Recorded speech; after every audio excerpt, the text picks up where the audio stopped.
Hello, ഇന്നൊരു കുട്ടി shopping വ്ളോഗാണ്. ഡ്രസ്സ് എടുക്കാനായിട്ട് ഞങ്ങളെല്ലാവരും കൂടി സ്റ്റുഡിയോയിൽ വന്നിട്ടുണ്ടായിരുന്നു.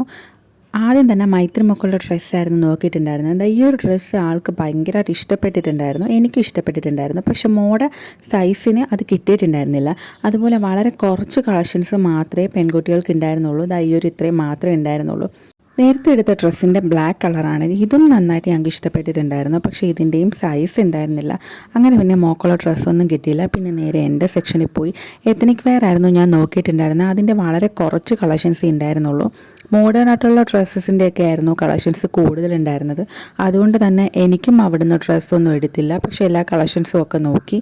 നമ്മൾ പിന്നെ അവിടുന്ന് നേരെ മുകളിലുള്ള മെൻസിൻ്റെ കളക്ഷനിൽ വന്നു. അവിടെ അത്യാവശ്യം കളക്ഷൻസൊക്കെ ഉണ്ടായിരുന്നു.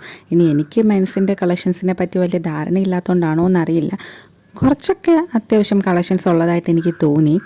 പിന്നെ കുറച്ച് ടീഷർട്ട്സും കാര്യങ്ങളൊക്കെ നോക്കിയിട്ടുണ്ടായിരുന്നു. നല്ല അഫോർഡബിൾ റേറ്റിൽ തന്നെ കുറേ ടീഷർട്ടുകളൊക്കെ ഉണ്ടായിരുന്നു. 199 രൂപയുടെ ടീഷർട്ട്സൊക്കെ ഉണ്ടായിരുന്നു. അപ്പോൾ അതിൽ നിന്നൊക്കെ കുറച്ചെണ്ണം ടീഷർട്ട്സൊക്കെ എടുത്തിട്ടുണ്ടായിരുന്നു. പിന്നെ അതെല്ലാം ട്രയൽ ചെയ്ത് നോക്കി, ലാസ്റ്റ് ഫൈനലൈസ് ചെയ്തു. പിന്നെ അതെല്ലാം കഴിഞ്ഞ് നേരെ ഞങ്ങൾ പോയി സ്പ്രേ നോക്കിയിട്ടുണ്ടായിരുന്നു. ഈ 2 ഐറ്റം അതിനകത്ത് നിന്ന് എടുത്തിട്ടുണ്ടായിരുന്നു. പിന്നെ ഒരു ഫുഡ് വെയറൊക്കെ നോക്കി, അങ്ങനെ ഫുഡ് വെയറൊക്കെ എടുത്തു. അവിടെ നിന്ന് നേരെ ഇറങ്ങി ഫുഡ് കഴിക്കാനായിട്ട് വന്നു. നമ്മുടെ സ്ഥിരം റെസ്റ്റോറൻറ്റിൽ അവിടെ വന്നു ഫുഡൊക്കെ കഴിച്ചു. മന്തിയായിരുന്നു കഴിച്ചിട്ടുണ്ടായിരുന്നു. എന്നിട്ട് ഞങ്ങൾ പയ്യെ വീട്ടിലേക്ക് മടങ്ങി. അപ്പോൾ ഇതുപോലത്തെ വീഡിയോസൊക്കെ കാണാൻ ഇഷ്ടമാണ്. ചാനലൊന്ന് സബ്സ്ക്രൈബ് ചെയ്ത് സപ്പോർട്ട് ചെയ്യണേ.